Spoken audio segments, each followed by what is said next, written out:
जय श्री शनिदेव मित्रों। आज माघ मास की पूर्णिमा की कथा आप लोग विकास ब्राह्मण ब्लॉग के माध्यम से सुने। सनातन धर्म में माघ मास का विशेष महत्व है और इसकी शुरुआत हो चुकी है। इस माह में पूजा पाठ और दान का बहुत अधिक महत्व होता है। इसके अलावा इसकी पूर्णिमा तिथि भी बेहद खास मानी जाती है। माघ माह के अंतिम तिथि को माघ पूर्णिमा या माघी पूर्णिमा के नाम से जाना जाता है।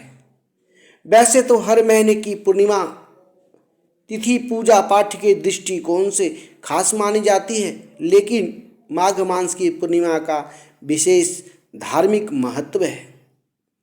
माघ पूर्णिमा के दिन गंगा स्नान करना बेहद शुभ माना जाता है, क्योंकि ऐसी मान्यता है कि इस दिन श्री हरि विष्णु गंगा जल में निवास करते हैं और भक्तों को अपना आशीर्वाद देते हैं। इसलिए इस दिन स्नान करने से सभी पापों से छुटकारा पाया जा सकता है। इसके साथ ही पूर्णिमा के दिन दान पुण्य करने से व्यक्ति को महायज्ञ के समान लाभ मिलता है। माघ के महीने का विशेष तात्पर्य यह है कि भगवान श्री कृष्ण के एक स्वरूप माधव से है। माघ पूर्णिमा का विशेष महत्व 27 नक्षत्रों में से मघा नक्षत्र के नाम से माघ पूर्णिमा की उत्पत्ति हुई है। पौराणिक कथाओं के अनुसार मानना है कि माघ माह में देवता पृथ्वी पर आते हैं और मनुष्य रूप धारण करके पवित्र नदियों में स्नान, दान और जप करते हैं। इस दिन भगवान विष्णु की पूजा की जाती है। ऐसा माना जाता है कि इस दिन श्री हरि को विधि विधान से पूजा करने वाले भक्तों की सभी मनोकामनाएं पूर्ण होती है। शास्त्रों में लिखे कथनों के अनुसार यदि माघ पूर्णिमा के दिन पुष्य नक्षत्र हो तो इस तिथि को महत्व कई गुना बढ़ जाता है। माघ पूर्णिमा के दिन ब्रह्म मुहूर्त में गंगा स्नान करना चाहिए। यदि गंगा स्नान ना कर पाए तो घर में पानी में गंगा जल मिलाकर स्नान भी कर सकते हैं। गंगा जल में स्नान के बाद ओम नमो नारायणाय मंत्र का जाप करते हुए सूर्य भगवान को अर्घ्य दें। इसके बाद सूर्य की ओर मुख करके खड़े हो जाए और जल में तिल डालकर उसका तर्पण करे, फिर अपनी पूजा प्रारंभ करें। श्री हरि विष्णु भगवान को भोग में चरणामृत, पान, तिल, रोली, कुमकुम, फूल, फल, पंचगव्य, सुपारी, दुर्वा आदि चीजें अर्पित करें। अंत में आरती करें और भगवान के सामने जाने अनजाने में हुई भूल के लिए क्षमा मांगे। पूर्णिमा के दिन चंद्रमा के साथ साथ धन की देवी माँ लक्ष्मी की पूजा करना भी बेहद फलदायी माना जाता है। गंगा स्नान का महत्व। मान्यताओं के अनुसार माघ मास में देवता पृथ्वी पर लोक पर निवास करते हैं। इस दिन भगवान विष्णु गंगा जल में स्नान करते हैं, इसलिए इस दिन गंगा स्नान का महत्व ज़्यादा है। यह है कि मान्यता है कि इस दिन गंगा जल का स्पर्श मात्र से शरीर रोग मुक्त हो जाता है। व्यक्ति सारे पापों से छुटकारा पा लेता है और वैकुंठ धाम में स्थान प्राप्त करता है।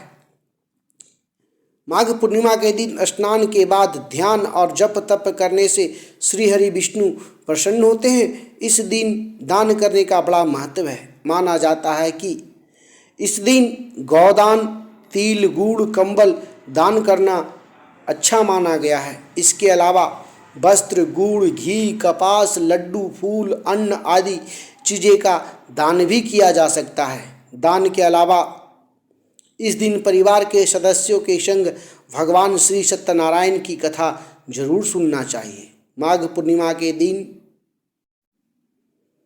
किसी भी प्रकार की तामसिक भोजन और शराब का सेवन नहीं करना चाहिए। इसके अलावा इस दिन लहसुन प्याज का सेवन भी निषेध माना जाता है। पूर्णिमा के दिन चंद्रमा का प्रभाव काफ़ी तेज रहता है, जिस कारण इंसान काफ़ी ज़्यादा उत्तेजित और भावुक होता है। ऐसे में इस दिन क्रोध करने से बचे। अगर आपने व्रत किया है तो इस दिन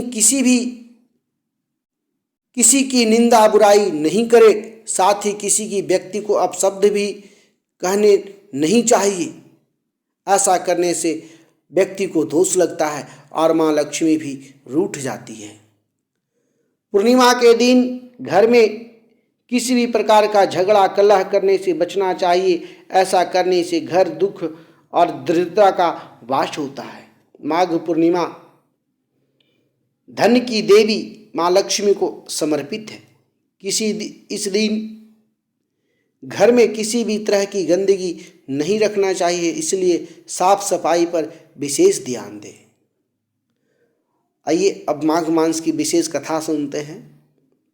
पौराणिक कथा के अनुसार कांति नगर में एक ब्राह्मण रहता था, जिसका नाम धनेश्वर था।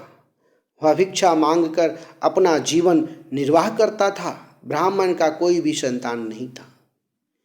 एक दिन भिक्षा मांगने के दौरान लोगों ने ब्राह्मण की पत्नी को बांझ कहकर ताने मारे और उसे भिक्षा देने से भी मना कर दिया।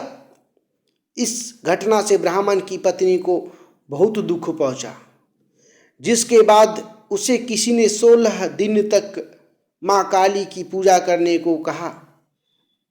ब्राह्मण दंपति ने 16 दिनों तक नियमों का पालन करते हुए पूजन किया। दाम्पति की पूजा से प्रसन्न होकर 16वें दिन माँ काली साक्षात प्रकट हुई और उसे गर्भवती होने का वरदान दिया। इसके साथ ही माँ काली ने उस ब्राह्मणी से हर पूर्णिमा के दिन एक दीपक जलाने को कहा और धीरे धीरे हर पूर्णिमा पर एक एक दीपक बढ़ाने देने की बात कही। साथ ही दोनों पति पत्नी को मिलकर पूर्णिमा का व्रत रखने को भी कहा। माँ काली के कहे अनुसार ब्राह्मण दाम्पति ने पूर्णिमा के दीपक जलाने शुरू कर दिए और व्रत रखा। ऐसा करने से ब्राह्मणी गर्भवती हो गई। कुछ समय बाद ब्राह्मणी ने एक पुत्र को जन्म दिया। दोनों ने अपने पुत्र का नाम देवदास रखा, लेकिन देवदास अल्प आयु था। देवदास के बड़े होने पर उसे मामा के साथ पढ़ने के लिए काशी भेज दिया गया। काशी में दुर्घटनावश धोखे से उसका विवाह हो गया।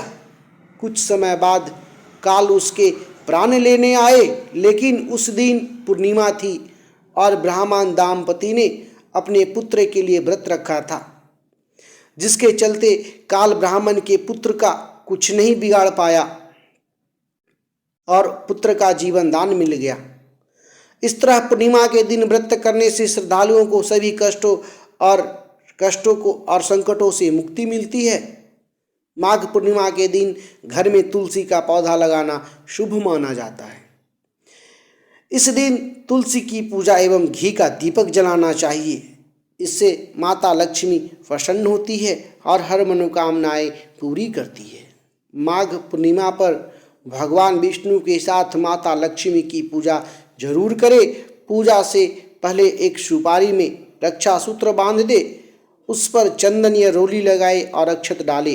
पूजा के बाद इस सुपारी को तिजोरी में रख दे। माना जाता है कि ऐसा करने से कभी भी धन की अभाव नहीं होता है। माघ पूर्णिमा को माता लक्ष्मी की कृपा पाने के लिए कनकधारा स्तोत्र या श्री सूक्त का पाठ करें। इससे लक्ष्मी की विशेष कृपा प्राप्त होती है। माघ पूर्णिमा की रात माता लक्ष्मी को गंगा जल में मिश्री डालकर चढ़ाए और चंद्रमा को खीर का भोग लगाए। माता लक्ष्मी को भी खीर अर्पित कर सकते हैं। ऐसा करने से घर में सुख समृद्धि बनी रहती है। तो आज इस विकास ब्राह्मण व्लॉग के माध्यम से आप लोग को श्री हरि विष्णु भगवान माघ पूर्णिमा की कथा तो लाइक सब्सक्राइब शेयर करें।